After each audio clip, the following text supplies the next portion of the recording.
Welcome into the Ringerverse. This is, of course, the Ringers Nexus podcast feed for all things fandom. We are Steve, the architect, Ahlman, the builder and tinker of things. Jomi, explainer, Adeniran. Old man Van. Oh. Hairline boss. Coke baby Chuck, the 24-karat closer. Together we are known as the Midnight Boys. Midnight Collective back there. Aleya, Arjuna, Jonathan. How you guys doing? Good. That's good. Great That's answer. Great answer. It's fantastic right there. It's Great fantastic. Happy answer. Wednesday. Happy Wednesday to you guys. Follow us on socials, Insta, Twitter, Facebook, and TikTok. For now, Jomi. For now, they keep extending it's every 90 days. It's Didn't you just give a it little- another 90 days? Throwing it down the can. You know, at some point they'll either ban it or not. So. Jomi, have you been following Trump's tariff tirade to make sure that it doesn't have an adverse effect on TikTok? Well, I mean, I don't know if the tariffs would have a negative advance on TikTok. I think Well, China might not sell. right, but I don't So think China might not sell. the price of the tariffs affects TikTok essentially, right? But the downstream effect, higher learning. Downstream of Yeah, what? I mean, You ain't take macro econ, Jomi. I sure do. Charles, you high? What? That was a high statement. You said that You don't sounded have high. macro econ. econ. You didn't take macro econ. I do Jomi. think, yeah, I mean, with Half the open. if the economy does crater, then yeah, it would affect the price of TikTok, but who knows at this point. It's the price of the everything going up. Well, everything Meme now. Prices of everything going up and everybody else's wallet going down. Yeah. So it's gonna- Everybody going down. We're going to cheer you guys up by talking about Daredevil. On YouTube, like, comment, subscribe, share. You can watch every Midnight Boys and House of Art episode on youtube.com/@Ringerverse and also on Spotify. Program everybody! This Friday, House of Art will be giving you their Daredevil deep dive. This is a deep diveable episode of Daredevil, I would say. Oh, yeah. I think every episode of Daredevil's deep diveable. This Sunday, the Midnight Boys will be giving their instant reactions to The Last of Us after the episode ends. And Monday, the House of Horror will be giving you their deep dive into The Last of Us premiere. Oh my God, we are to that point. Is this a new content apocalypse? It is. Yes. Yeah. When does it end? After Fantastic Four? Yeah. Yeah. It'll Well, be, that, it'll be in depends, there. that depends on when Game of Thrones comes out, when Dunkin' Egg. Wait a minute. Have you guys heard my Fantastic Four song? Oh, wait. No, I might have caught wind of this. That there was a rap or there was a... Yeah. That Joanna and some other people might have heard. Yeah. Okay, so look, this is what I'm going to do. I'm not going to debut it right now. Okay. But I am going to get the recording from Joanna, who I'm sure kept it. Right. I'm gonna send it around, and I think we should all have verses on it. Okay. What type of ghetto mixtape shit is this? All right, I'm not premiering it right now, but I got the voice. I'm gonna just You can't sing around, rush put some art, verses Charles. on You it. if you can't want. rush Yeah, art. right, But let me yeah. tell you what this is. Y'all remember how y'all probably don't remember, but like in the old days, there would be a movie that would come out, and then while the credits rolled, there would be like a theme song. Yes. Like Men in Black. Yeah. Like Men in Wild Black. Wild West. Wild Wild West. Jay-Z on the Eddie on the whatchamacallit? Nutty Professor soundtrack. Right. But like it like the turtles are going off and it's Go Ninja. T-U-N-A power. Teenage Mutant Ninja on the half shell.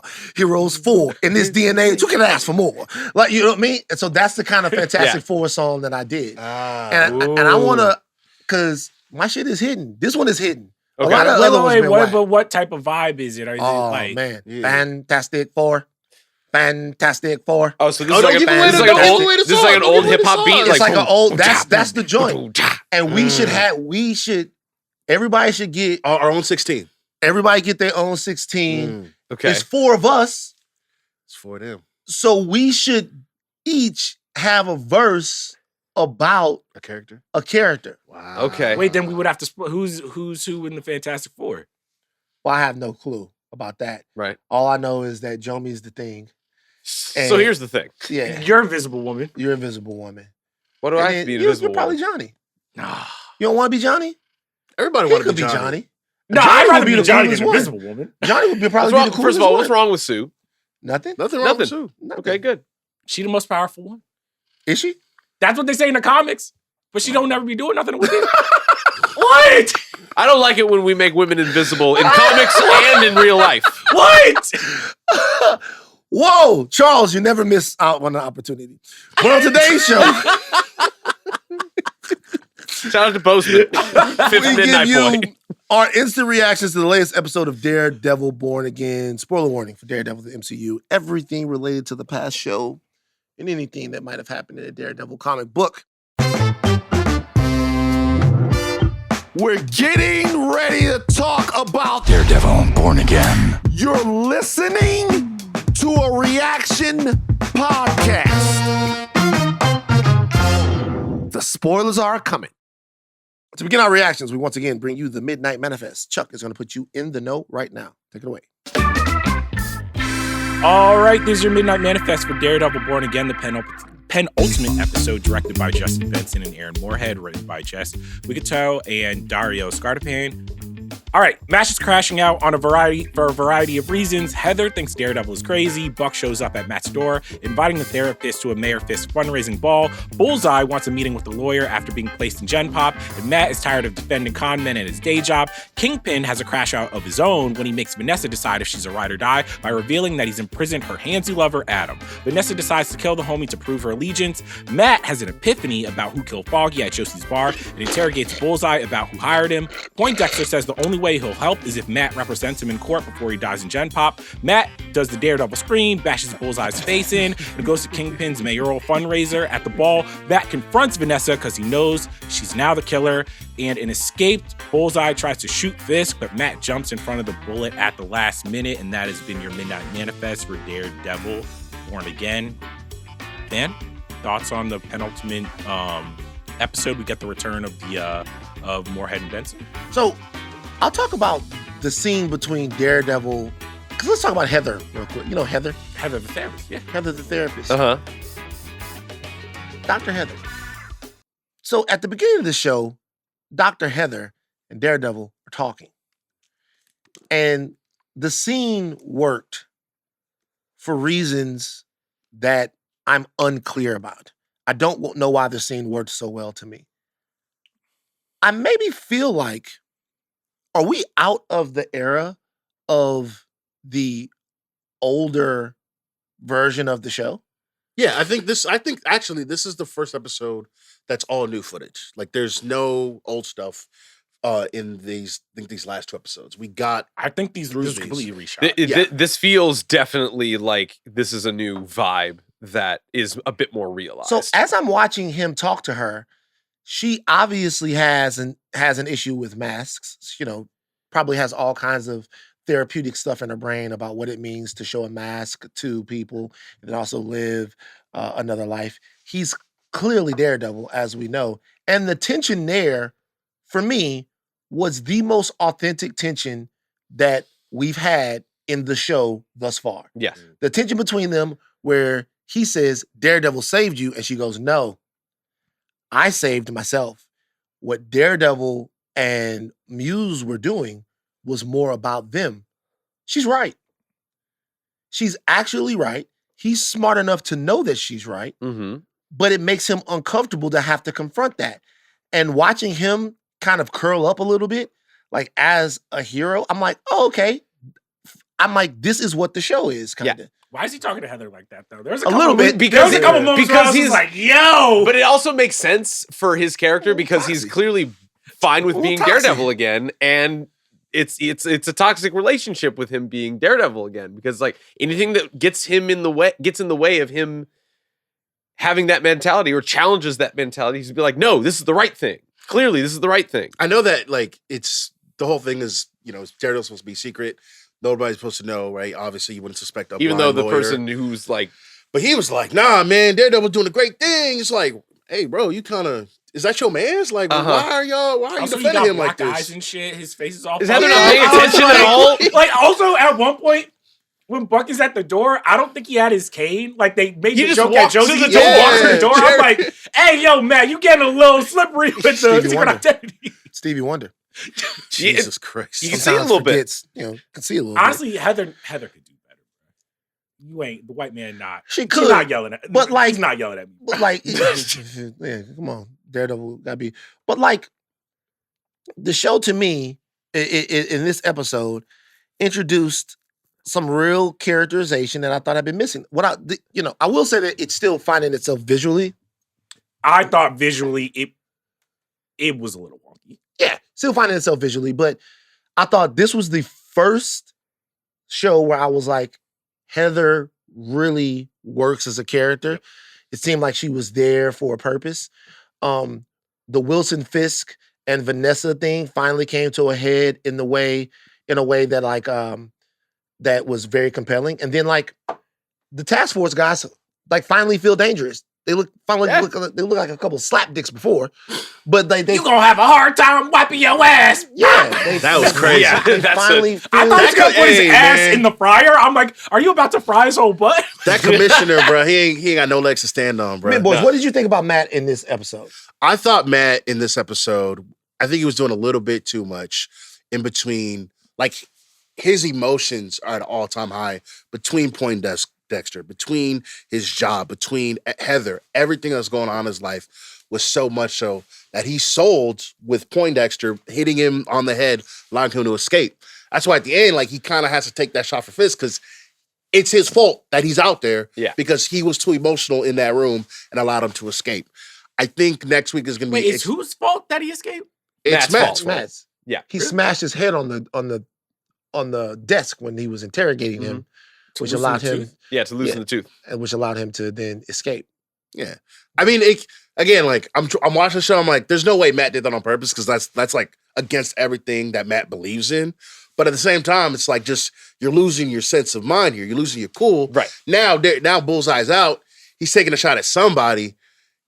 Me personally, if I know he's shooting at Fisk, I'm letting that slide. Like, oops, I'm a little too slow. Oh, no. Dang, they shot Fisk. That's crazy. But Matt's sense of purpose, his sense of self can't allow that. And so now you're in the ICU because you got too emotional at the job one time. Like, it's just not all there for him. So I do kind of feel bad, but at the same time, it's of his own making. It's really interesting to know that the show just recently became aware of how, like, rudderless Matt is without Foggy and Karen. Because kind of throughout the season, he's been acting not like himself, but the show hasn't really leaned into the fact that he is clearly without the things that make him whole. And now this episode is actually kind of examining that fully. It really makes sense now when he has the likes of Kirsten and Cherry with him that they do not understand him to the level that they should. Because what really pissed me off was when they were in that meeting and Kirsten was giving him the download of like this asshole client that they were working with. And it's like, oh, by the way, contact that I had in jail said that Poindexter wants to talk to you. Karen and Foggy would have never, ever told Matt that if they were that upset about him. Like, hey, the guy that ruined your life and like caused you all this trouble wants to chat for some reason. Maybe don't do that. Why wouldn't you tell him? Why would you tell him? The guy that ruined your life and you've been spiraling out. Like, I've only been your friend for a year, but I could probably pay attention to the fact that you don't want to talk to the guy that killed your best friend. I mean, maybe, but I mean, it's. Would you tell that to somebody?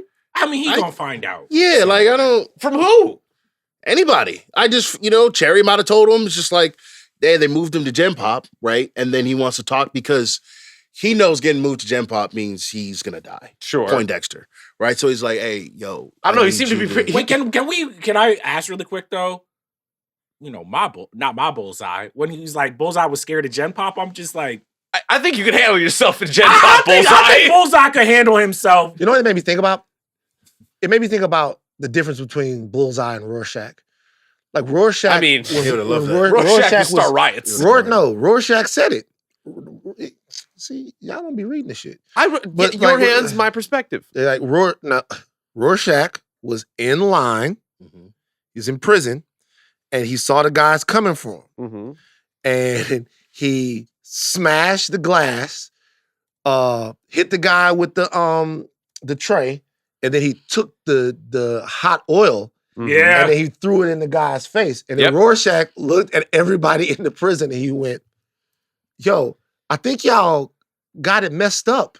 Yeah, I think of somebody else. I'm not locked in here with you. You're locked in here. You're locked in here with me. Cold as shit ever. But here's the thing, And Rorschach Bullseye don't got hands. Like, he could fight and shit like that, but Bullseye's on another Yeah, level. Rorschach will beat the shit out of Bullseye. Rorschach's just crazy. What? Oh, you nuts? Bullseye would kill. Oh, no, bro. What? Okay, wait. Hold on. Bullseye's got that. Are we throwing shit? Yes. Okay, because if we throwing shit, then maybe. But if we talking about just straight up dogs? No, hand to hand too. Bullseye's. Oh, fuck no. What? Well, but Rorschach could beat the I shit think out of Rorschach Bullseye. is just feral Like, crazy. No. Okay, if we throwing shit, if the nigga throwing paper clips at him and stuff like that, then Rorschach will fuck up. Because Rorschach, he'll throw that fucking blade of grass. Bullseye throw that blade of grass, cut your artery. But if it's just hands, If it's hands, Bullseye's still beating Rorschach. Expert martial artist and hand-to-hand combat. No, bro.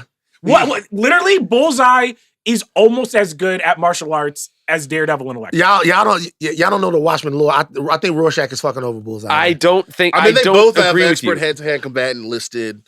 Use of improvised weapons. It'd be a dogfight, legitimately. And also, here's the thing: Rorschach don't be. The problem is he be eating like fucking junk food and shit, smelling like shit. You don't take care of yourself. He's That's really, a bonus. If you smell bad, bro, I don't know if I want to fight you. Sometimes wait, so a little funky.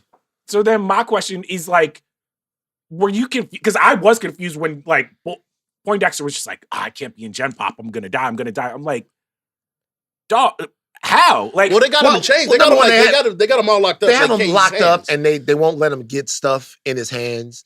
So I think that he looks at the sheer numbers and goes, and by the way, this is a more grounded sort of, I think he looks at the sheer numbers and goes, I'm not going to be able to kind of fuck over all of these guys who really want to kill me.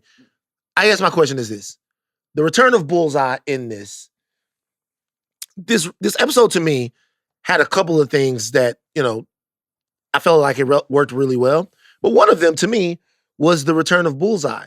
The scene where Bullseye is talking, where Poindexter is talking to Matt is legitimately a great scene. Yes. Matt is hanging on by a thread. I do not know why he went down there. I wouldn't have gone. Yeah. But he goes. He can't help but go. And it's like Bullseye is the last little bit of motivation he needs to fully fall back into Daredevil. Wait, but doesn't he go there because he's now sure that Bullseye was hired by someone who was not fit? Here's the thing. I feel like he could have been thinking about that the entire time that Foggy died. He wants to know. Like, he wants that answer because he's probably been thinking about it ever since that night. Because I think he, like, when he goes to Josie, he's like, oh, I'm closer to the mystery of this. Yeah. I guess my problem with Bullseye is, like, to your point, I thought it was electric when he showed up. I really liked the interrogation scene between him and Matt. I guess it was just I was a little bummed because I'm like, damn, this moved fast. By the time he like escapes prison, dresses up, and shoots Kingpin, I was like, I kind of would have wished that Poindexter would have been in more of the season, where it would have been more of like a slow build, and we could even see his prison life. We could see him like in solitary. We can see Matt kind of just being like, there's this thing looming over me. It almost felt like I think that would have been too much. I don't know know if it would have been too much. I don't know if I'm that invested in that character to have. I'm more invested in him than I was in Muse or the Task Force. And let me tell you, then if that's the case, then why not just free him? And then if you're invested in him, he's out and he's on he's Daredevil's Arjuna. We actually know how bad Gen Pop is for him, and we believe that he actually is in danger or fears for his life in some way. Like people or former clients or whatever that he fucked over are now in jail and they have it out. So you want to see him get beat up for an episode, or just like kind of understand like what his like state of mind is, other than just being like, I'm lying in wait like a cobra ready to strike something because I still have something to do. And this, like, I fear for my life in Gen Pop kind of just seems like a ploy to get Matt to bait him out of jail. Whether or not that's actually the case, we don't know because we haven't had the time. Well, I mean, I even want to know, like, how is his body holding up? He damn near, like, snapped his spine? Beat the fuck up. Like, a year ago? I'm like, that also could have been an explanation of why he doesn't want to be in Gen Pop. He's like, hey, yo, I don't got no throwing things. My body is fucking ripped to shit. I need to get out of here. And I felt like there just needed to be a little bit more explanation of, like, why is he so afraid? Why is he calling Matt?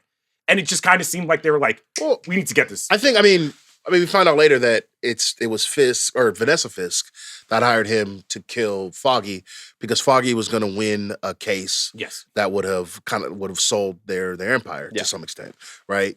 And so she makes a call to send him to Gen Pop so he can die. You know, tie up loose ends. You know what I mean? Like get that guy out the way. And he's not really going for that, right? Ultimately, it's like I don't want to die over some nonsense. Calls Matt. Hey, I might know who killed your boy, but you gotta, get me free. And it's kind of this little tug of war. So I understand what you're saying in terms of why you want to see more Poindexter, why he doesn't want to be in Gen Pop. But ultimately, it just comes down to, I don't want to die.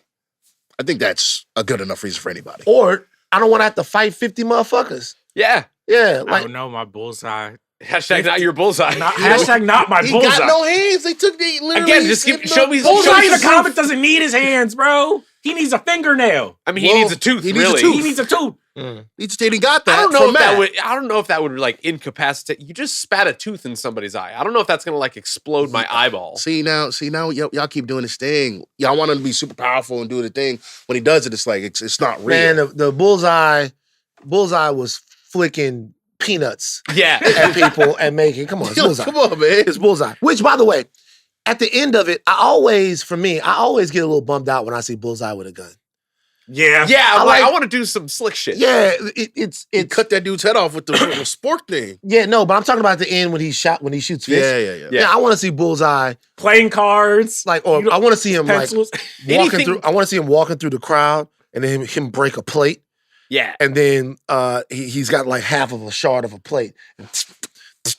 Boomerangs. But back to the actual structure of the episode, you got a couple of things happen.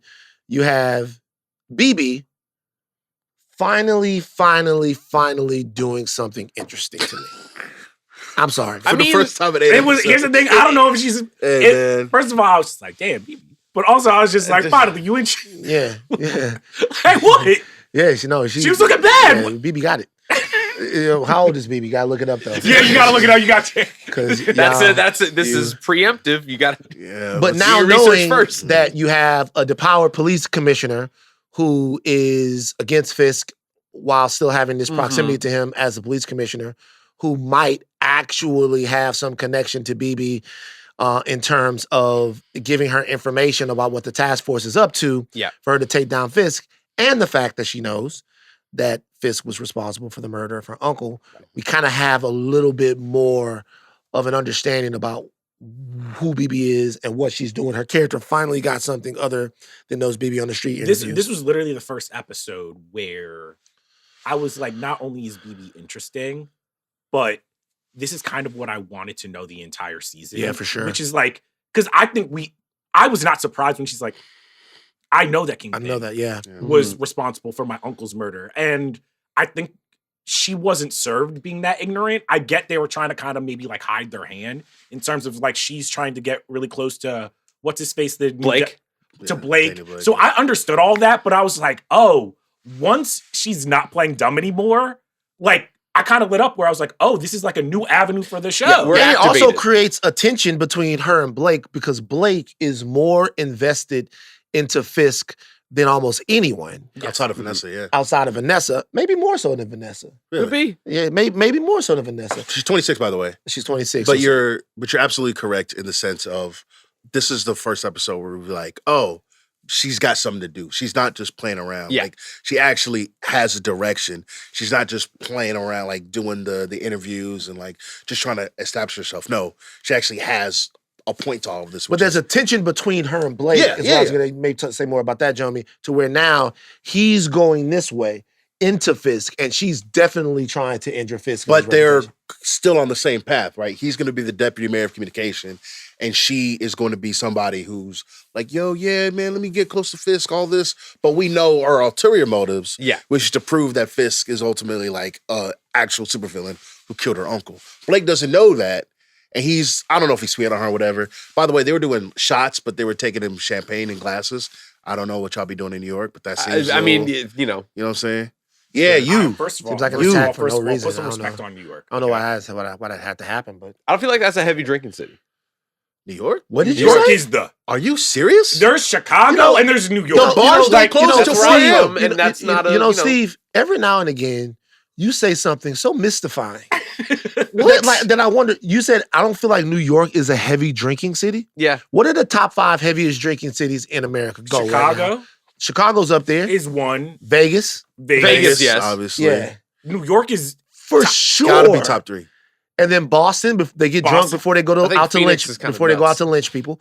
And And Phoenix, they got the Phoenix is nuts. wherever they got that that invitational. But over see, the summer. Phoenix it's not really Phoenix though. It's Scottsdale. Scottsdale. That's the thing. Is Scottsdale. The adjacency to Scottsdale with Phoenix, I feel like, because I've been to Phoenix a couple times, and I'm like, this is You kind of know nuts. what? Miami. Although the Right. southern places where they be drinking whiskey, like Kentucky, all What that about Kentucky. them? They be drinking moonshine over there in the Bourbon, Appalachian, shit like Appalachian that. Mountains. So, and I say that just in the tapestry of American cities that are drinking cities, I'm just like, okay, yeah, New York gets down, but like, They drink a shit ton. yeah, they I don't know drink- what you're talking about. I don't know what you To mean. Jomi's point, shit doesn't close till 3 a.m. and then there's after They be parties at drunk 4. in that bitch. I don't know where you see. What you? They drink, nigga. we No, drink because faster because it's- shit closes early. See, it's because, you know what I'm saying, his people do coke. So Oh, it's a little yeah. different. Stevie Yeah, on the it's coke. fair. That's They be true. doing That's coke. true. Wait, so can I ask Money you pays guys, for it. Yeah. one thing that this episode I think brought back is, to me, when I think of everything that makes Daredevil, whether it's the Catholic guilt, the Billy Clubs, the one thing that this season really didn't have is like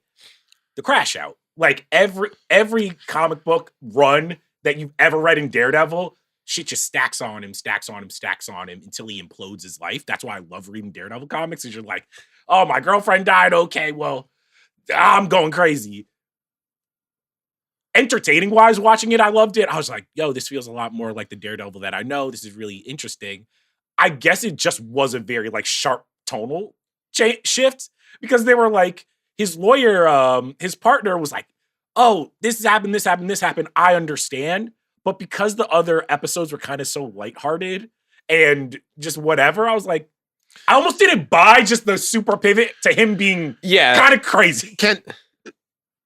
I'm liking Charlie Cox's performance as Matt Murdock better in this iteration of the show than I did the last time. I think he's doing a lot more.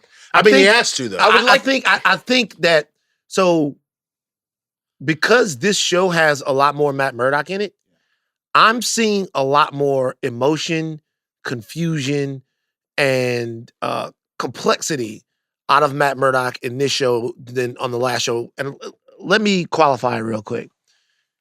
The last show was wind up and go. So deep into the pain, into the Elektra thing, into all of the other stuff. I'm seeing him emoting.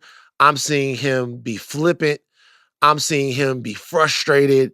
There's just so much more happening in his life to where in this episode in particular, Matt was kind of all over the place to bring the frustration and the crash out back, bring it back to what Charles said, in a way that like, it was entertaining enough to where you really didn't need any Daredevil. You're like, God damn, this nigga going through it.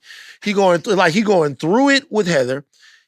Cherry comes up to him, or Kristen comes up to him and says that Poindexter has been moved to Gen Pop, or like whatever she tells him or whatever, or that she wants to see him. And he's surprised. Like she's like, he wants to see you. And she's like, he's like, what? Like it was fun watching all the shit that he went through in the episode because it deepened the drama. I think literally what it is, it's a higher usage rate for Charlie Cox. Could be. Because before it was him, Foggy, and Carrie. Like they all had their whole thing going on. Now really it's just him and Fisk and then everybody else surrounding them. And so everything that happens to either Fisk or Charlie Cox. And so when, again, Cherry, McDuffie, Heather, everything, it's not them interacting, it's them interacting with Matt, with Charlie Cox. And so that's why you have him in all those different spaces. He's doing a lot more. And he was always good, but to your point, when you get to see more of it, like affect him directly, it brings out a side that we weren't totally familiar with. Maybe it would have worked, though, iteration. more if I would have had some more scenes where we get Cherry talking to someone else about Matt, or McDuffie, or someone. Cherry talking to literally anybody else. Yeah, like, It's so like literally to your point, the only time we see any of these side characters is when they're talking to Matt. Right. They don't exist any other time. And that's kind of what like pisses me off about the fact that like I don't think Matt actually has any friends, because if this were the thing, like the Bullseye thing, wanting to talk to you kind of like got to me, was because where it was like, if this were Foggy and Karen, yes, take Foggy dying out of it. If this were Foggy and Karen would be like having like a 2-episode long debate as to whether or not they should tell him, because of the fact that this would drive him crazy. And to your point about this being the kind of one of the better portrayals of Matt Murdock, I would be inclined to agree if it wasn't kind of tonally all over the place this season. Charlie Cox is an amazing actor and knows exactly what the character of Matt Murdock needs when it's asked of him. Because like the bank robbery scene, that's exactly the type of Matt Murdock that we would want to see in that bank robbery episode. A bit more of a like, not carefree, but like kind of cheeky and fun portrayal. Confident. Yeah. And now we have like he's strung out and he is not doing well, and he is like kind of like, and yes, there's been hints of that growing, but it's been like cherry picked through different things, and we can again see the seams from a part. You ruined it. I hate to see it. I hate to say it, but it's the lack of a better term. I don't think in this episode it was not in this.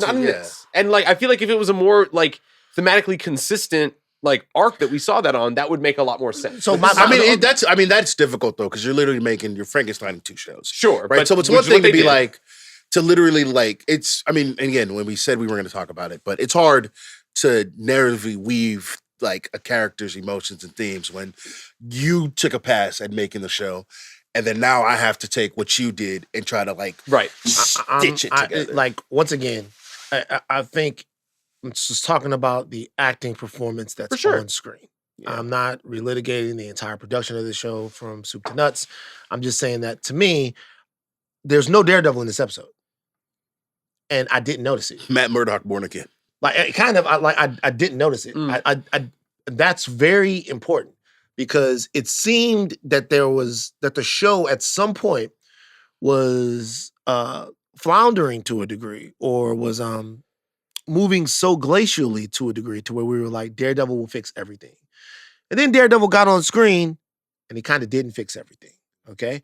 However, in this show, as I'm watching it, I'm trying to think of when Daredevil would have showed up in this show that would have actually added anything.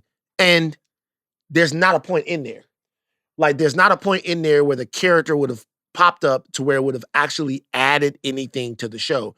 This, to me, was an episode of television that was good for the story that it told. And it was meaningful for the story that it told. Even like Vanessa and Kingpin, we haven't talked about them yet. I think we should probably talk about them now. Kind of that coming to a head. She kills Luca, which brings her closer to Kingpin. And it seems like there's a choice made about them to continue together as a unit. And that choice crystallizes with get Adam out of there. With Adam getting done. Tough. Adam, man, I gotta tell you something, man. Adam is an example for you guys out there, man. I'm glad y'all watching Adam's story. You young men, be careful, bruh. Because you somewhere, let's say you at the bookstore, right? You know, you're at the bookstore, you're looking over some Jeffrey Ross picture books. You know, you like him? Is it Jeffrey Ross?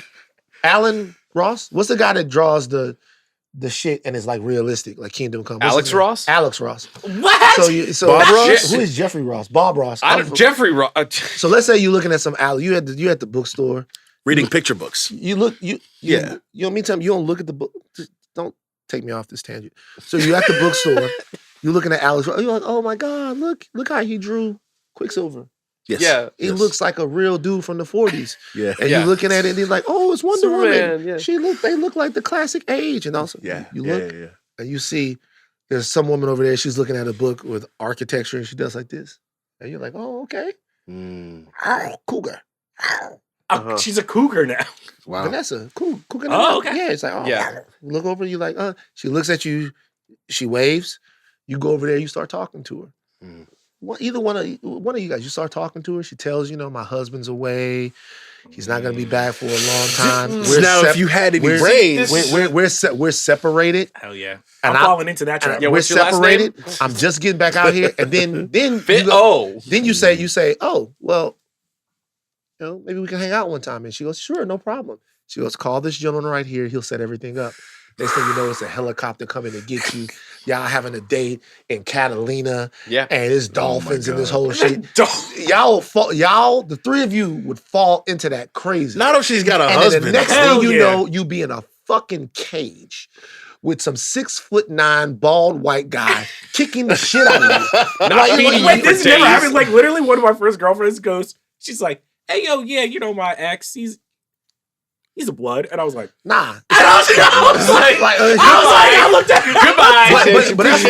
But that's not what Vanessa's gonna do. You're gonna ask about her husband. Mm-hmm. So you guys are gonna be there. It's gonna be post quotal. She's, you know how she's gonna pull the covers up. They do this in the movies, but they don't do it in real life. In the rom-com movies, she's pull it up, and you're gonna be like, huh, probably eating like some caviar or something like that. You living the life.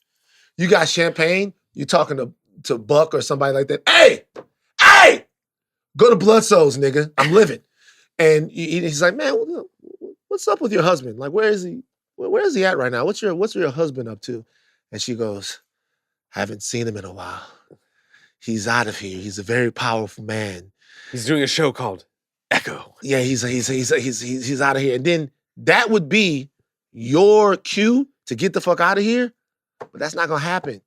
Wait, so but my question is, she got VIP tickets to Coachella, and you want to go. I think it was probably the problem when she started talking about his hands in therapy. That might have been the problem. Whoa. You think my body can be bought for some fucking Coachella tickets? Oh yeah, for sure, absolutely. What? Yes, it can. Yeah, fuck yeah. Chuck, you the main one that this would happen to.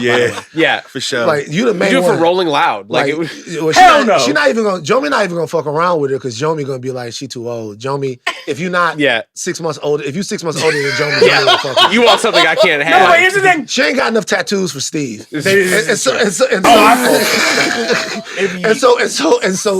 So Chuck. Like, Chuck, you gonna be the one coming back here like looking in with the do-rag and all of that stuff like, hey man, somebody's looking for me, bro. Can we start doing the podcast at Oceanside? Like, all I can say, man, for personal experience, when you see the red flag, you gotta run. No. You run closer to the fire. You run into the build. But here's the thing, why didn't Adam literally Vanessa Google Vanessa Fisk. This is why, you know what I'm saying? Here's the thing. This is like the equivalent of like dating like Melania. You just be like, no, I know where the money came from. So do you think that they are back together then? Do you think that they are formed like Voltron, just as good and solid? Because let's face it, the therapy angle didn't really work. And that's because I'm watching the scene with her killing Adam and them, to your point, they're coming together. Once she kills Adam, they're back together. That must have been that was a vow renewal. Basically, you took Luca down for me. Appreciate you. Mm-hmm. Now here's what I got going on. I didn't mean to hide this from you. We're being open now. We're together. She's like, bet. Boom. Now it's not a problem for anybody. We're locked in. We didn't need therapy for that. We didn't need any of that. I mean, yeah. We didn't need any of that. And and I'm thinking like, okay, so maybe the therapy was them trying to get Heather Glenn involved and so that she'll be at the ball or whatever. But when Muse attacks her, they could have just been like, oh, hey, we're so sorry for what happened to Muse. Come to the ball, man. We'll to Matt's point, use you as a prop or whatever it may be. The therapy angle they did not need to have those episodes with them sitting in the room having no conversation. Did they ever sell the lack of trust between Fisk and Vanessa? Hell no. Not at all. Not nearly as well as the reconciliation that came with killing Adam. Well, the reconciliation to me still worked in this episode. Yes. But it worked regardless of the fact that the animus between them didn't really work. Wait, so immediately when that happened, I was just like, all right, so next episode, she was probably like, damn, you got Adam locked up in the basement? I got Foggy locked up in the basement.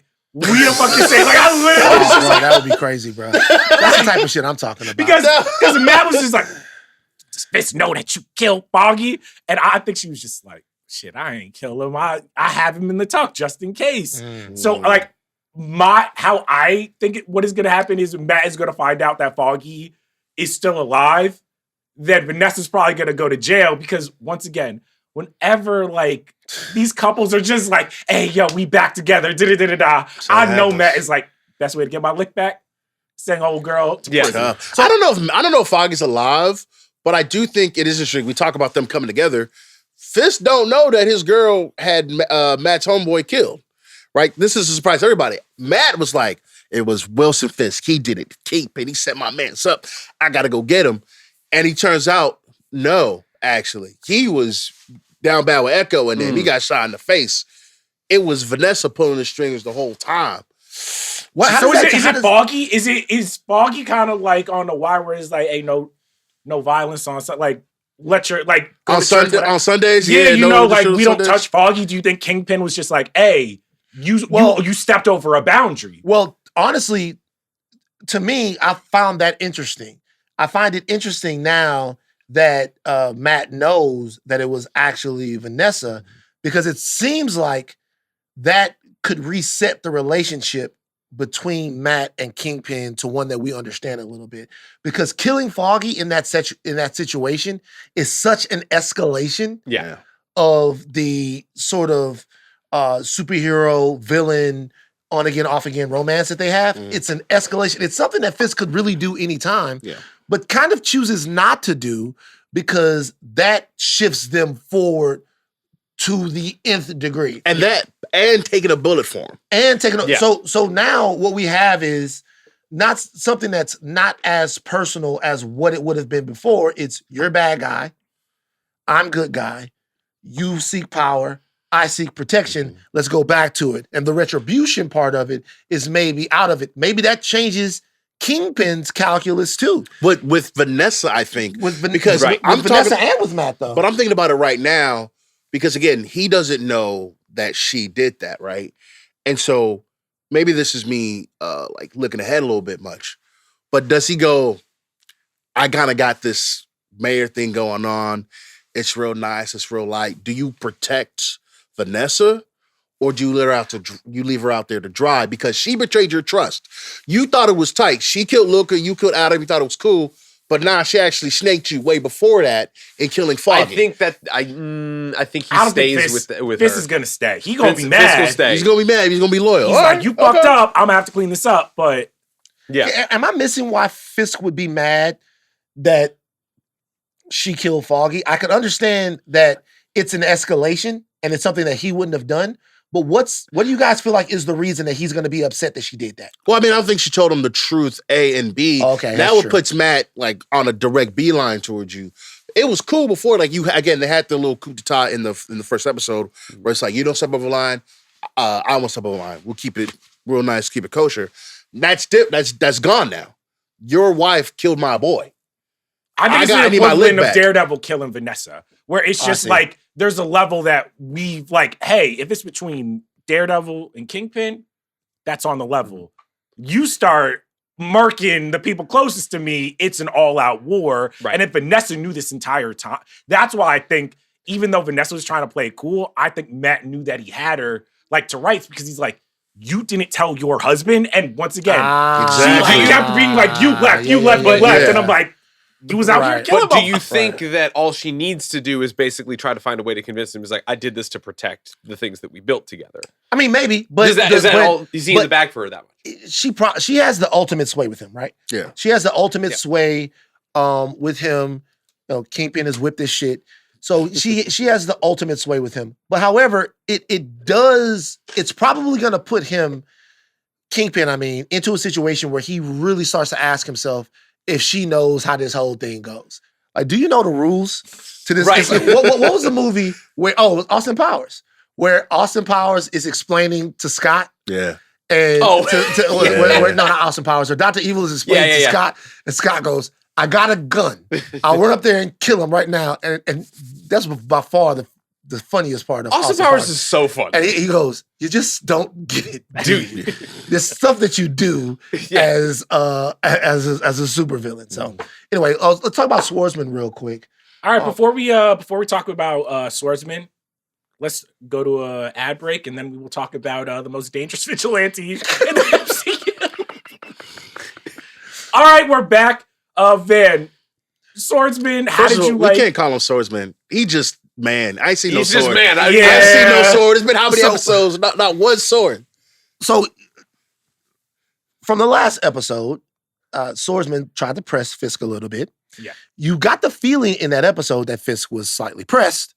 Turns out now he is in fact not pressed. He is going to use Swordsman's secret identity as a crutch to make him do what he wanted to do. I couldn't tell in this scene whether or not Swordsman was actually afraid of Fisk or whether or not in any way who he was as a vigilante matters at all. I thought I missed something. Did I miss something in who, like, Swordsman, like, I know we saw him in Hawkeye, but I'm like, who is, like, what type of vigilante is, like, who is he protecting? Well, you didn't see him in that little, like, 360p video with that stump double in a hooded sweatshirt. And go ahead, Jomi, my bad. No, I think what it was we saw him last week, and, you know, he was like, yo, you ain't got the moves like that. You're not built like that, my boy. Chill out. Now the tables are flipped. Now Kingpin's like, we got the backing, and I know about you. You see my men's in the street. They can do whatever they want. Just know, if you don't support me, I'm going to come after you with the full force of the anti-vigilante task force, and they not really nice. You know how they get down. Again, is that a threat? Yes. He didn't say yes, but yeah. Yeah, but I feel like I don't really know what we're doing with Swordsman other than like quickly establishing that, oh yeah, this task force is a threat and you better what are we doing with the task force? We haven't even seen them do anything. They're just showing. The task force stepped up today The task force stepped up this episode as legitimately the mayor's goons in a way that I thought was more than we've seen them done before. But here's the thing. The thing that I keep coming back to the show is like, they tell us a bunch of shit, they don't show us. Where I'm like, I would like to see the vigilante task force actually like take down some vigilantes. Well, they showed them putting the guys, that was them showing us. And whether or not it worked for you or not, I get your point is. By the way, wait, which scene?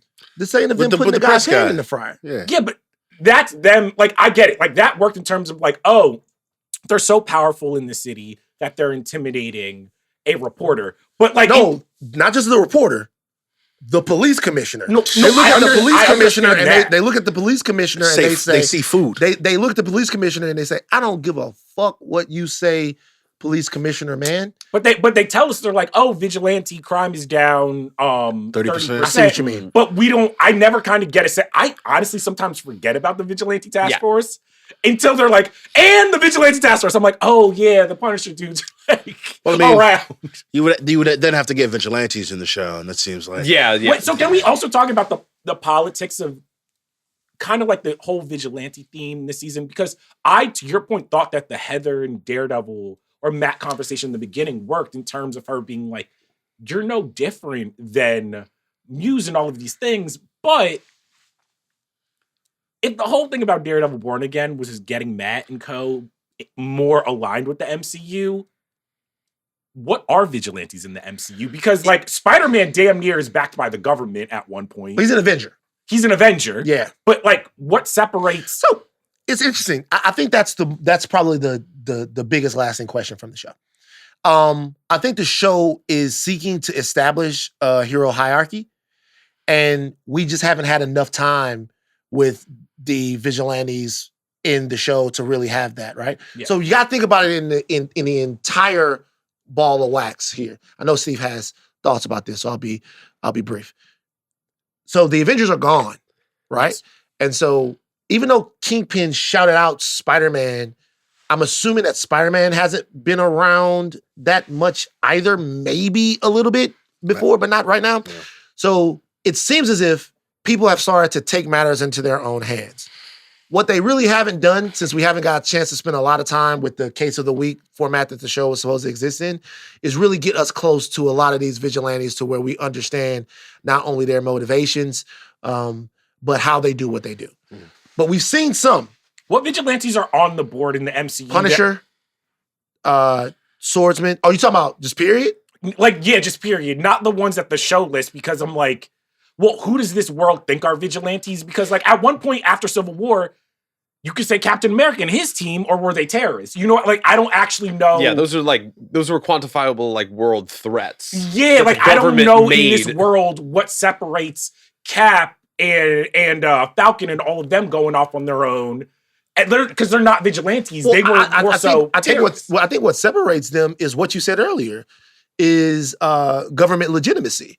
Yeah. I think Cap became a vigilante when they went dark, but I think the Avengers were at least to a degree an arm of the government or part of the government, being that they were aligned with S.H.I.E.L.D. at first, and that was kind of the whole tension really in Civil War. The tension was whether or not they would become vigilantes and act outside of government oversight. And I think it's a compelling question now because the Avengers came back together and they saved the world. Yeah. And so... Yeah, I mean, if I recall correctly, I think the Sokovia Accords are scrapped at this point. They are. Yeah, those are gone. They are. But I get that everybody getting together and fighting Kang or somebody like that is cool, but it's okay for you to put on a mask and just go around your 4 blocks kicking people's asses. Well, because but a movie that did it really well is the first Tom Holland Spider-Man, because they were essentially like, in a world with the Avengers, there's all this technology out there, so you're going to get all of these blue-collar criminals basically having weapons of mass destruction in their hands, and if I'm Daredevil or Matt, my argument back to Heather would be like, it's a different world now. Ever since the Chitauri came through that portal, the police they're not enough. Well, last thing I'll say about this, that movie was still Iron Man telling him not to do shit. Yeah. Yeah. That movie was still Iron Man going, hey, don't do this, don't do that, don't get out over your skis, like telling him not to do shit. I think now, bringing it back to the show, I think now that question that you ask is a fantastic question. Because what are we supposed to think about them?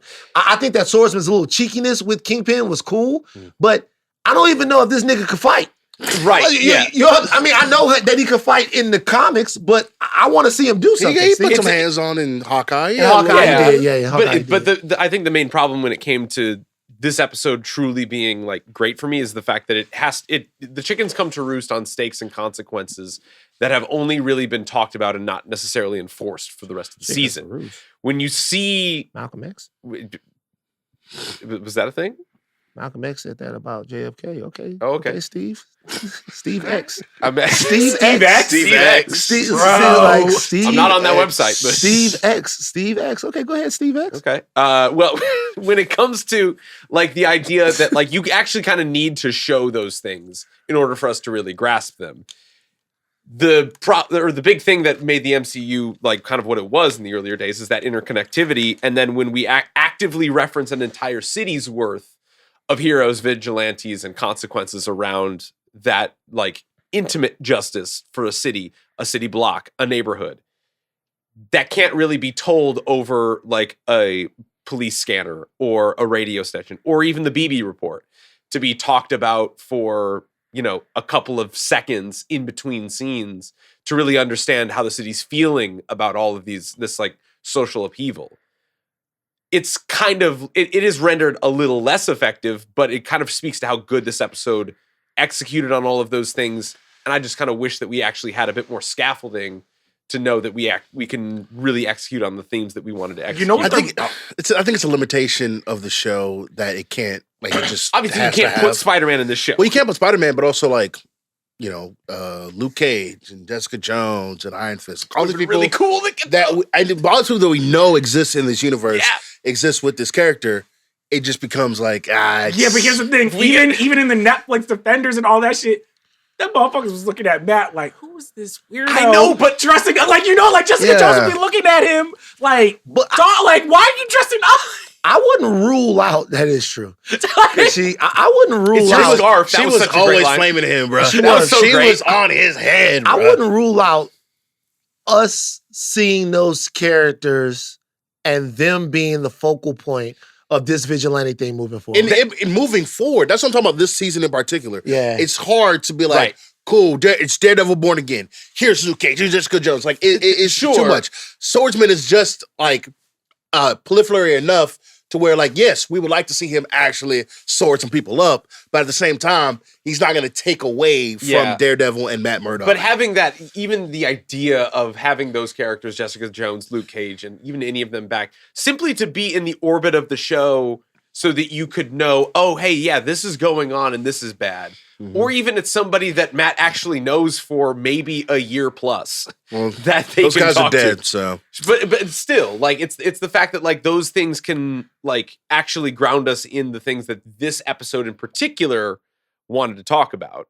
I get it that that's a longer haul of a thing to do throughout a season, but that kind of would have been a bit. One thing that I do think, though, worked for me, even though I thought that the fundraising ball, a lot of it was goofy, I am very compelled every single time in a superhero story when the hero's significant other is so close to knowing who they are. Yeah. Why does it work? It works. It's so and, like, great. that was so compelling. Like, when you're like, Matt, because even I thought Cherry, that conversation worked when, like, Cherry's kind of having, like, a fantastic Cherry episode. Yeah, a great cherry episode. Thank you. We popped our cherry. Like, we did. Because like, before we're like, finally, a great cherry episode. Last week, 2 weeks ago, we're just like, I'm what sick is of this Cherry dude. doing, bro? He's just like a Foggy regen, man. They're taking all the lines that they would have used for Foggy and do it to him. But this week, it was like, yeah, man, I get you going through some stuff. I'm here for you. Just, I need you to be smarter. That's the Cherry we were missing all season. I wish he would talk to literally anybody else. Yes, about what's going about on. anything. You know what I'm saying? Have one scene where he's not interacting with Matt. But this was a great Cherry episode. I was happy to see him. But and I was compelled even when Matt's getting super aggressive and he's like pulling Heather along and he's on the verge of trying to tell her, like, look, I'm Daredevil, but just can't.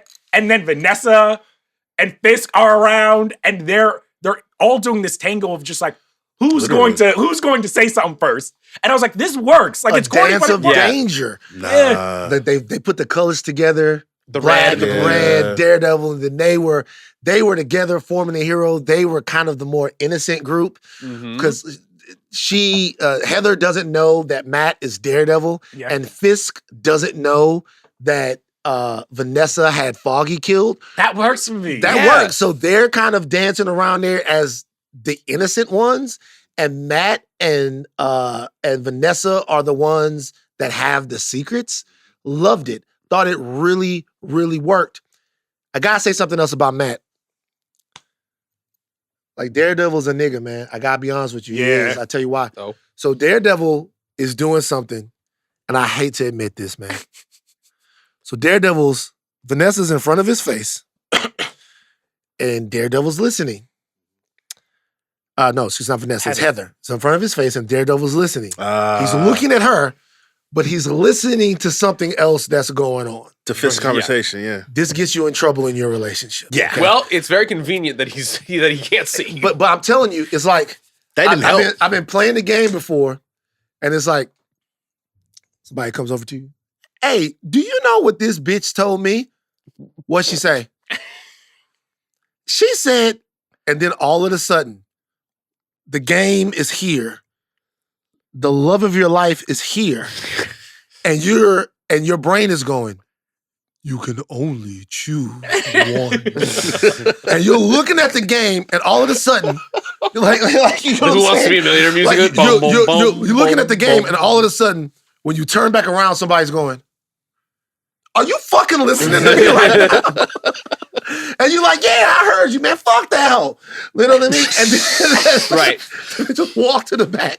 And now they mad at her, and they're mad at you. You know what's even worse? Because I learned this trick was I'll listen for like every 5 or 10 6th seconds, word. and she's like, you don't know what I just said, and I just repeat something. And she's just Gaslight. like, you were listening. And I was like, and they know, and it's so because it's like it's little victories. It's like you listen to every 6th word you hear.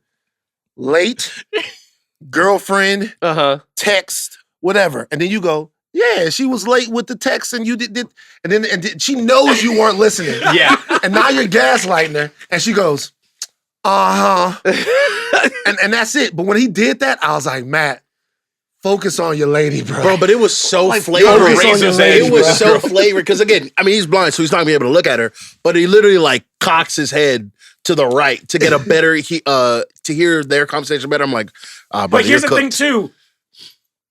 Matt ain't shit because he shows up late and then he tries to be too cute about it. He's like, yeah, you weren't the only one wearing Chanel number 5. I'm like, bro, come on, you pissing her off even more. I'm sorry, there was another prosecutor I had to flirt with on the way here. You know something else that's compelling is I'm a superhero and it's kicking my ass situation that only Matt and Spider-Man really go through. Yeah. Like everybody else kind of has a hold on this whole Superman thing. This whole superhero thing. But Matt and Spider-Man, the better hero they are, the worse people that they are. Yeah. Matt was a great boyfriend, serving that dare dick to her whenever she needed it. And then now he's back being Daredevil and he's not even listening to his woman anymore. All of that worked to me to like ratchet up the tension in this episode. Do you know what I am confused on? I'm confused on what happens now after he's taken a bullet from Kingpin. Because it seems as if, because he's been shot now, we know he's not dead. Yeah. But he's off the board for a little while. I don't see Daredevil in the season. Nah, he's finna lock in, bro. He finna do them. He finna get the LeBron stuff, man. Get them shots, man. Get them HGH, bro. Yeah, I bet it goes in and out. Bullet. It's fine. On that shit. Yeah, lock in. Stitch it up. Tussin? Yeah. Tussin, yeah. What was it? What was it in Spider-Man 2018 where he's like, oh man, I broke like 10 bones. You got your ribs, your whole thing. You got 10 bones messed up. And he's like, bet, that means I got 196 that still work. Let's get it. Yeah. Like, so wait, can I also ask this? This is, Heather might not be the sharpest tool in the shed. Because I always wonder this about... You found out. You're just going to continue to further the narrative, aren't you? Fuck it. Anyway. You don't want to the misogyny allegations? I know. I love women. I support women. Whatever. We need this is what I'm putting the whiteboard up. The shoddy counter is going high. Shout out to my ladies. Y'all be careful. I'm getting my ass kicked right now. Left and right. Neighborhood talk kicking my ass. Baller alert kicking my ass. I'm getting my ass for what I said about. Shout out to all the midnight ladies. Kamala Harris. I said that I'm getting my ass kicked right now. I'm a persona non grata in the community. So here's fuck you, fat coon, bro. You can call me, bro. I'm telling you, man. This the most effective diss in the world is just fat bitch. Why? I don't know why, bro. I don't know why. Break this out. I still don't know why fat bitch is so effective. They've been getting on my ass about the Kamala thing, and it's cool.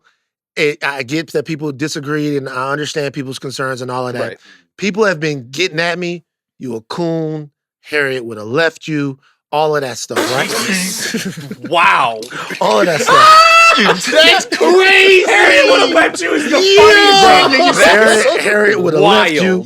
All of that stuff. Write that down. I tell you right now, though, the most effective thing is I got a DM, and the DM just says, keep Vice President Harris's name out of your mouth, fat bitch. And I looked at it like... That hits you harder than anything?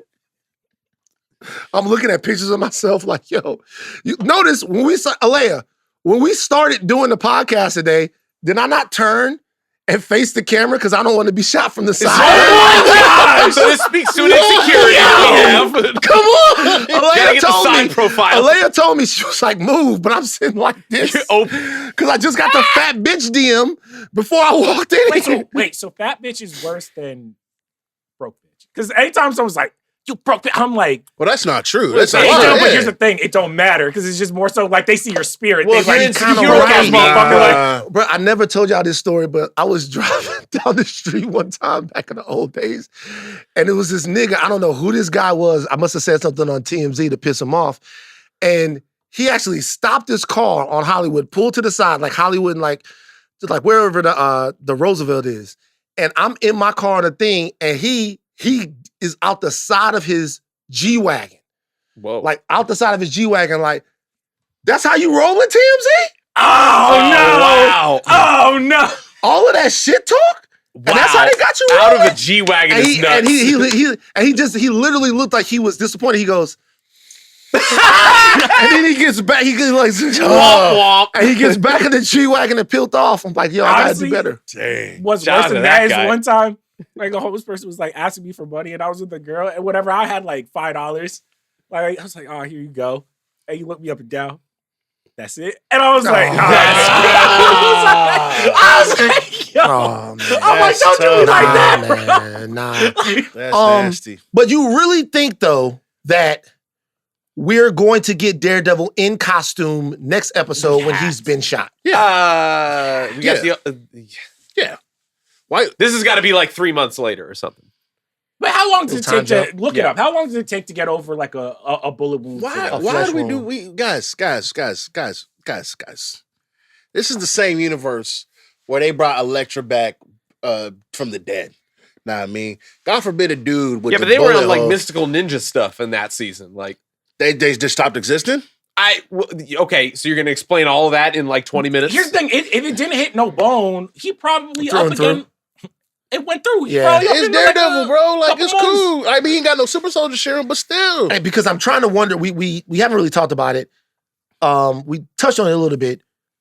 What do you think Daredevil getting shot, particularly throwing himself in front of Fisk, means for the story? I think that this is the first. I think they'll give us an inclination of Kingpin and Matt. Both, I think, operate under the same rules, the same laws of respect. Of this is what we do. This is not what we do. If you cross this line, this is how I'm going to cross this line. And Matt finally, like, taking the bullet for Kingpin, I think is almost weirdly going to make their relationship stronger. Yeah. Even though they're still going to be enemies. I think in the same way that Fisk and Vanessa are like this, I think actually Matt taking the bullet for Fisk finding out that Vanessa lied about killing Foggy is almost going to make him run back to his side bitch Daredevil. But that's still a wild, like, not to say that Exactly. that's a wild assumption to know that Foggy's still alive, but like that is yet to be revealed. That He's alive. actually isn't. I Confirmed. mean, You guys are really convinced that Foggy's alive. I'm convinced. I'm not convinced Foggy's I alive. think he's dead, but again, mystical ninja stuff I think is more likely than because he heard his heart stop. Yeah, here's the thing that would be like kind of too much if I think it would be too much if they reveal Foggy's alive in the final episode in like the 11th hour of that conflict. If there isn't a time jump of some kind that he's either healed or like maybe the task force is getting out of control out of the mayor's hands and it's just kind of like, you know, trigger happy cops wanting to lock people up, that's probably a bit more of a like logical thing because the task force is kind of getting nuts. I don't see a world in which we see like a Kingpin Daredevil punch out. That's not really. Nah, they're not they on won't that go- collision They won't course. go there right Now, I now. think we're gonna see we Bullseye. can't have a third season of ending with Nah, it's gonna be Bullseye. It's gonna be him and Bullseye because I mean, Yeah. Bullseye's. I don't. We don't know what happened to Bullseye afterwards, but I assume he got away, and so that's what it's Maybe. gonna end How up does- being. How does Heather not know? Like, how does Heather not look at Daredevil's body and not see like all the cuts? When he got and all cut the- in his leg when he was fighting Muse and they were in the shower together, Yeah, I'm I like, don't- how are like- you not? Because even in like the Netflix version, that motherfucker was getting like Bullseye, the hand just cut up. I'm just like, he's Batman level of scarred. I would Why hope. is she just like, what is? I would hope that next week opens in the hospital, and she's like, "I recognize that energy. I recognize that motion. You were there that day. You were Daredevil." Type beat. Because if it's not that, That's so dumb. If it's because not she should have that- done that If 3 happens- episodes ago. If If that it's happens, dumb. I'm not showing up. That's Do this so. without me. Fuck this. I don't think she's gonna find out who he is next week. I think She she's gonna needs find to out. And soon. she's gonna die. Oh, you think she's out of here? Oh, she's out Oh, You think she's Oh, out do of you here to think they're make gonna room make the trade? to make room for Karen? I mean, spoiler alert, but hasn't it already been like kind of revealed that Karen's coming? she got the well, they red had the on. set photos from showing Matt and Karen Season 2, yeah. in season 2, but we don't know in what context or for how long. Depending upon how good the season finale is, do you think that the season finale can make you rethink the season from being a little all over the place, or do you think at this point it can just get you excited for season 2? So this is what the season finale has to do as we look ahead. It has to organize the season, to me. So I've had enough fun with the show, right? And it's very difficult to watch the show without the context of everything surrounding it. I get that. We don't want to talk about it ad nauseum here. We want to talk about the episodes. We want to have fun. But it's very difficult to watch the show and not think about all the stuff that we know, right? Mm-hmm. It's kind of like watching The Flash now. The Flash is running around in the movie, and you're thinking, well, who's he running to go enslave? So you know what I'm saying? You can't do it. No, it runs. You know what I'm saying? You can't do it. I think that the finale has to organize the show as much as it can in a way that puts everything that we've seen, all the messy parts of it, at least in their places. Yeah. Not reconcile them, because I don't think that's possible. But you have a very messy room, but a room full of messy stuff that's cool to play with, right? A room full of messy toys. And then what you want to do so you can move on and play with your toys in an efficient way is you want to organize those toys. And I think in this episode, you saw some of that. You saw an organization of the relationships. Now, in the next episode, they have to go a little bit further with that. Well, because I think what I'm looking towards, and I don't think that this penultimate episode did it, even though I enjoyed a lot of elements, is can they convince me by the season finale that their vision for season 2 is worth checking out? Because I think before I started the season of Daredevil, I'm like, oh, this might be a new era for Disney Plus, kind of getting back to basics. Potentially we get a Luke Cage or Jessica Jones season, but potentially we're getting more street level events. And right now, after the penultimate, I'm still a little bit like, Daredevil reminds me more of Moon Knight than it does anything that's a successful. That's I mean, it's better than Moon Knight, but that's fair. I mean, you can't, in my opinion, I mean, what I'm saying is we can't, if we're being honest with ourselves, we can't say that this was I like the show. Yeah. I like the show. But if you were for some reason looking to this show to be the show that is proof of concept that Marvel has finally figured out TV, I don't see how it could be that. Well, no, I mean, but again, surrounding the entire production, you got to throw it a little bit of bail, depending on where you're at. I think some people might throw it more, some people might throw it less. But compared to Moon Knight, it's a little tough. There's no like big crocodile they got to fight at the end of it. I'm more so talking, and obviously the directors from Moon Knight are working on this. I more so mean in terms of just like the ceiling of the show, if I'm being quite honest, where I'm like, I think the ceiling of the Netflix show was super, super high. And I think the ceiling for this show is a lot lower than I originally expected it to be. Well, go ahead, Steve. And I think that's fine. And I think that if, in my opinion, when I look at like the season as a whole, like say that I really, really like the finale and where it goes, and if I'm excited enough for a season 2, I kind of wash away all the things that were in the middle a bit. Again, this is a far more generous comparison, but if I were to think about like Loki season 2, as occasionally clunky as the middle of that season was, it began and ended in ways that I thought were brilliant. Interesting. And I ultimately was very favorable about that season. I don't know if it's going to, I don't think it's going to reach the heights of a Loki season 2, but if the season ends on a really good note that gets me excited for what's to come, that's more than a pass for me. And it will be something that, it would be something that was interesting to kind of talk about for us, because we've seen shows that for the most part were good shows that ended so terribly that we really couldn't give them the vote of confidence that we wanted. Falcon and the Winter Soldier is a perfect example of like when we go back to watch it now, we're like, oh, this is better than we remember. And I was like, no, there were a lot of good episodes. It was the last one that kind of lost it. Yeah. Poisoned the whole. But to me, it's a good show though. I'm sorry. There was a lot of good in Falcon and the Winter Soldier. But go ahead, Charles. No, I was going to more so just say, I think the thing that I'm also looking for in season 2 is I think that they made a gamble with just the visual style and tone of season 1. And I'm hoping that with season 2, we get something that visually looks on the level, not the same as a WandaVision or Falcon and the Winter Soldier or Loki, because I don't care what you say about those shows. To me, that like they were up and down, but those shows look good. Like they had a tone that reinforced the story that they're trying to tell. And I'm like, hey, the sunny tone for Daredevil to me didn't work. The splashy, like, this is Suits shit didn't work. I kind of want them, because even with this penultimate episode, I'm like, would I like this a little bit more if visually, like, because the tone of what they're saying and the acting and the narrative, I was like, there's a bunch of stuff working here, but it still looks like the other version of the show. You know what I mean? Yeah. Well, no, it doesn't look like the other version of the show.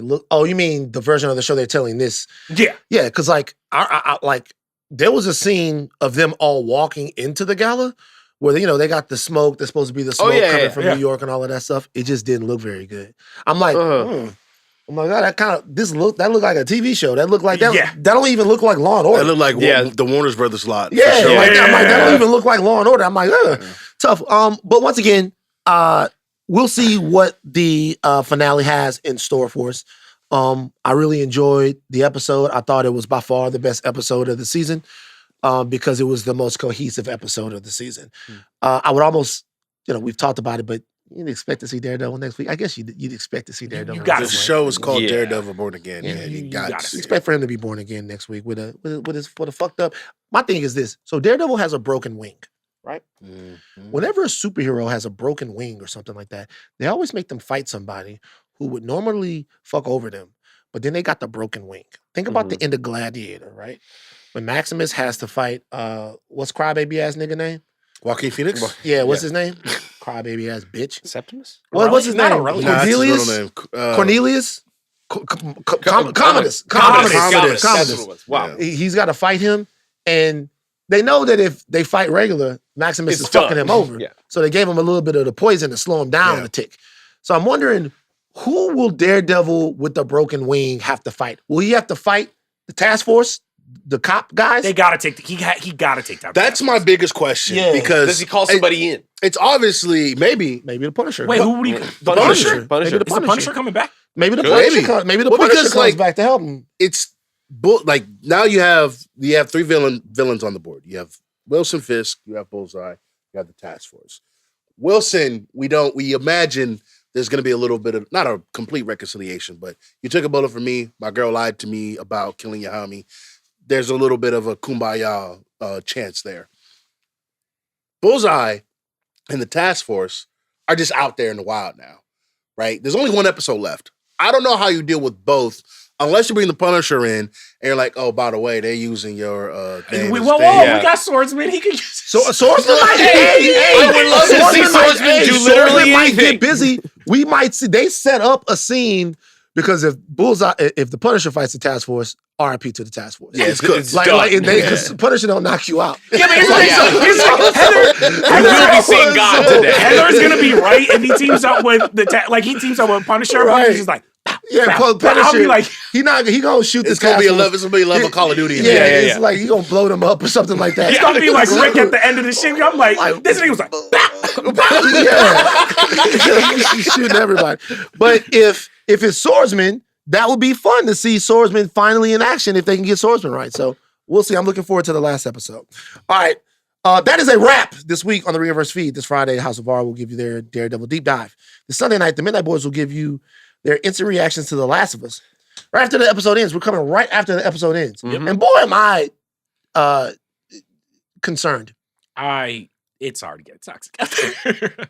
What's wrong? No, the discourse will be terrible. The discourse of The Last of Us is going to be terrible. Fucking nuts. I mean, yes, but also, the show's good. No, the show's awesome. I'm excited for the show. I'm not excited for the conversation. The conversation about to get. Guys, I'm sick of the talk. I'm sick of y'all. Can y'all? It's like we can't have nothing. We were playing the beautiful South of Midnight game. Shout out to Button Mash, shout out to Jess, and shout out to Ben. And we were talking about the fact that they're review bombing the game. So just no niggas, huh? Just no niggas, no women, no gay people. That's the world y'all want. That's it. So whenever they put somebody in it, we don't have stories. Whenever they put somebody in it, we are the waitresses of the world. We are the servers of the world. Like we can't. So whenever they put somebody in it, y'all just gonna freak out every time. What makes me worse is I'm serious. It's they get mad when we just the best friend. I'm like, damn, I can't be the best friend no more. Like what are we supposed to do? Like, what is the deal? It's like we want to stop making the slave movies, but that's the only time y'all go, yeah, I can see them in that. Right. It's like in the slave movies. It's like we want to. Can we live? No. No. No. That's what we're learning. Nah. We can't lose. Nope. Wrong answer. Unfortunately.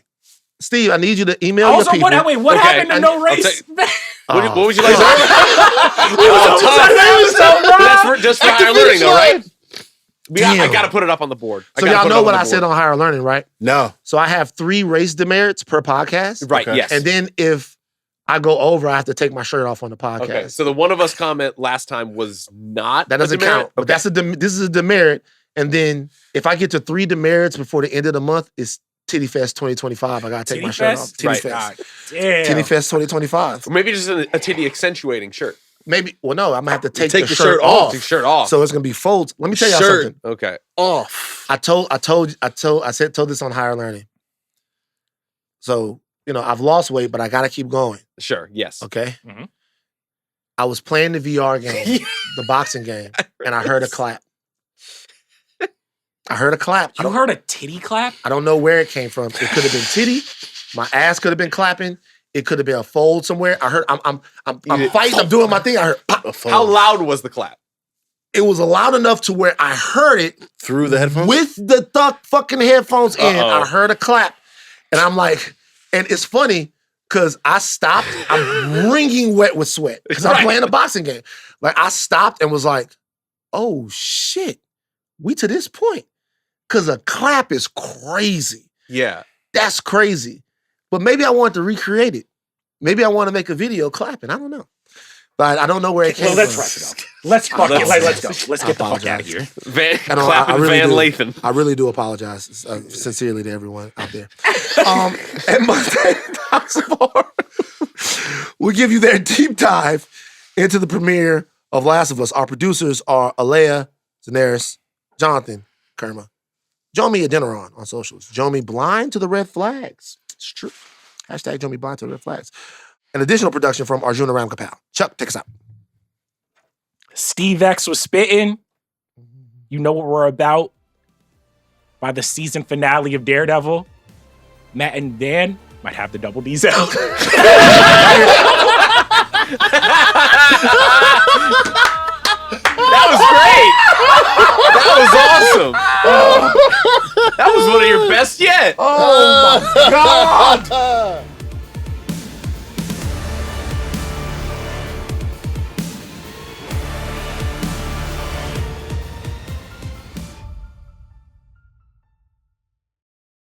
Also, Van, I have a proposition for you. I think April should be no race, but I think May should be you can't talk about women. I can't talk about women At all. You can't talk about women at all. How can I not talk about women? Save this for but we got to talk about women because we got to honor them. You don't do that. I don't do Y'all that. don't be doing that. Y'all don't be doing that. What did I say wrong about women? Y'all don't be doing that. So, So wait, actually, the best I would way- so say you're for saying- all wait. of the Midnight Boys, May is you can't talk about So women. you're saying women? So Aleya, so you're saying that the best way to honor women is to not talk about them? The best way to honor women is for men to keep their names out of their mouths. Oh, see? Now I think this is a bit of a double standard here because you want us to be activated and allies, but we can't do that if we don't speak up. Every time y'all talk about women, you talk about how bad she is. That's it. That's not true. That is so that is a lie. true. Who did we say was even bad? Spent 30 minutes You talking literally about Vanessa. did it the whole time. This We is did. You did I'm saying, objectify May, I did say BB. BB. May Whoa, the but Midnight BB was Boys looking good. can't talk about women. Can I be honest? BB and Heather. Well, let me Well, ask you can I be honest? Can I be honest? They casted them. They know that they look good. That's not no. Man, you can't be doing that. That's not what you. Wait, I gotta You're know proving the rules, point man. there. So we can't say that BB and Heather. We can't say they look good. That's all y'all say. You don't Oh, It's no, not but I will say That's too. not true. Kern, don't fucking cuck out. This is- That's not all they said, but they do lead with. You guys do lead with that. It's all crazy, they but it's But crazy. we I'm going to be move on. honest. It's crazy at Bill Simmons Podcast Network. We can't talk about how beautiful black women are. Yeah, it's crazy. You don't want us to talk about our You sisters. got a point I'm in there. trouble with the Kamala Harris thing. I wouldn't have sent out the Sierra tweet though. I wouldn't have done. Oh that. no, that's got to stay. That's gotta No, stay. The Sierra tweet's gotta stay. I wouldn't Wait a call minute. Gre- By the way, I'm about to fucking blow. Sierra's bouncing around. She got the new video. Yeah, she yeah. looks great. Sierra wants people to know that Can she looks great after she had a baby. That's not. I'm helping Sierra. No. Can I tell you? You can't say that after the baby part. Can I say The baby part ruins it. It's two things. Okay. It was greedy loins. Oh, and, greedy loins is and funny. ruin. What? You're going to ruin it. Okay, so let me explain this to you guys right now before we leave. And Aleya, I want you to jump in on this because I need a woman's perspective. Ruin is not the word Aleya you has a use. new nickname. Aleya Strong Woman Zenieris. Oh no! This is getting worse. April really is. Now I agree with she Aleya. might have a We really shouldn't talk about She this. might have a point. So it's wrong for me to say Aleya is one of the strongest women I know. She is. That's not what you said. She's Strong Woman Zenieris. No, man. You know what that. You know what Aleya strong woman SW means. Let's go back to Sierra. You can't. It's 2025. You can't be leading with she looks like whenever Russell Wilson is gonna get her pregnant and ruin her. Can you It's say- crazy. can you say- It's good, yes. So let me explain to the woke youngsters that still voted for Trump. That's not. All right. So let me explain to you what I meant. This is what I meant. All right. So Sierra Okay. looks great. Mhm. Okay. Now I'm gonna say something, and maybe what I say right now will be wrong. Okay. Okay. It is a very, to me, most women Okay. look their best after Uh-huh. they've had a baby. I am a man who likes the thickness. I like, sure. it's like, for me, it's like 140, 150 and up. Mm-hmm. You know what I mean? Like, so like, and that's thin to me. I like thick women. I like women, Yeah. like thick women. Mm-hmm. So Okay. to me, after you've had the baby, you almost always more aesthetically. You're not a Sure. better person. You aesthetically look better. Yes. You're womanly. You're all this hormones released. All that. Okay, we're So following. Sierra had some kids, and Sierra was always a beautiful woman. Right. Okay. But now, if you see her now, there's some thickness and some stuff There's some that has jiggle. popped out. Yeah. Right. And I like it. Okay. And I enjoy looking at that version of Sierra. Sure. Mhm. I do not objectify pregnant ladies. Okay. So if Russell Wilson impregnates Sierra, Mhm. I will not be able to look at her in that way again. Let me stop you So right I'm there. glad that Russell is working. Let me stop Okay. and You not is not. What's the Now opposite stop of it not right spin? Yeah. What's the opposite? Like this you is- not Don't let say him cook, let him you are. stop There's cooking. not a word around. That is Like, the no. I really, you Now guys that's are really, I like, I- put okay. this in, put No, this, no, this is no, post- Van, this is Van, post- Van, if you don't post- understand like that part where you're just like, now Russell Wilson is going to ruin my enjoyment of his Okay, wife. Now, can I ask you a question? For Can I ask you a question? What was the clip that I posted under that? that's, What was the clip that I posted? I think we all know the clip. I think if you want to show it on the thing, No, that's fine. what's the clip that I posted? What was Sierra doing in the Sierra was clip? bouncing around, dancing, and having a good time In what? in a bathing suit leotard or thing, or In her, yeah. in underwear, right? Okay. I'm assuming that Sierra, who I follow for her entire career, who is very sexy, Yes. that she is doing that to be enticing to people. She wants And to show her goodies.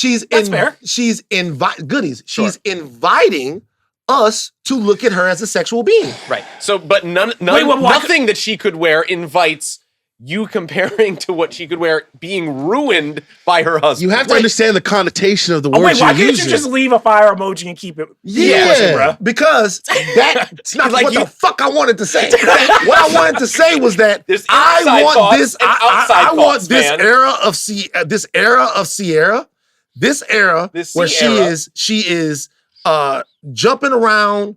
And with the finest, I want it to last a long time. See, And I this don't is want where I Russell keep Wilson. losing That's you. where you gotta This is stop. where I That's keep where you losing stop. I you. don't want Russell Wilson to Nah, ruin it. And I man. No, fucking don't stand by it. ruin. Nah, Can't, no. nah. You can't say the ruin shit. Nah, I you want know to what? stand You know what we by got? it. Come on. I changed nothing. No. Harriet should have left you behind. That's fine. I'll stay behind and I'll enjoy myself. Wait, Because if I can have I- to be my on this last island question. alone, I'll be on this island alone. My last question: would you be sad if Harriet left you behind, but she was looking thick? No, because I get to watch her walk away. We're done.